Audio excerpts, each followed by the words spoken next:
Hello students, staff selection commission examination లో quantitative aptitude కి సంబంధించి ప్రీవియస్ ఇయర్ క్వశ్చన్ చూద్దాం.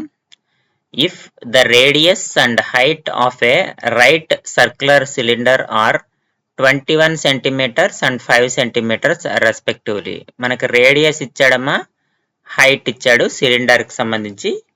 Find the total surface area of the cylinder. అంటే ఇది మనకి సిలిండర్ ఇది.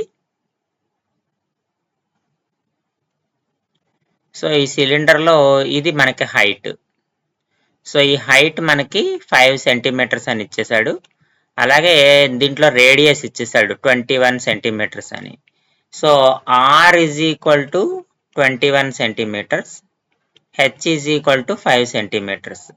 So total surface area is equal to 2πr² plus 2πrh. ఇందులో 2πr common తీయచ్చు, 2πr into R plus H అమ్మ. సో 2 ఇంటూ 22/7 ఇంటూ ఆర్ అంటే 21 plus 5.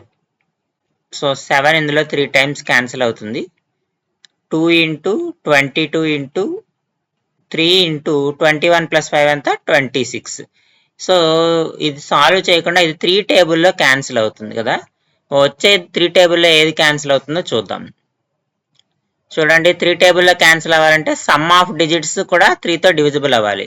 4 + 3 9, 7 + 1 8 + 2 10. So 10 అనేది 3తో divisible కాదు.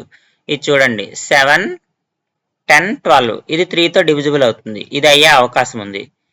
5 7 8 9 10 ఇది కూడా 10 వచ్చింది, ఇది కాదు. ఇది చూడండి అమ్మా, 11 12 18. సో ఈ రెండు ఆప్షన్స్ అంటే ఆప్షన్ బి కానీ ఆప్షన్ డి కానీ అవుతుంది.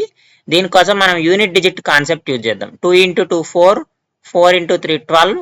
So 2 into 6 12. అంటే యూనిట్ డిజిట్ ఎంత వచ్చిందమ్మా, 2 వచ్చింది. సో యూనిట్ డిజిట్ ఇక్కడ 2 ఉంది, ఇక్కడ 6 ఉంది, కాబట్టి డి కూడా కాదు. So option B is the correct answer. ఇక్కడ మనము యూనిట్ డిజిట్ కాన్సెప్ట్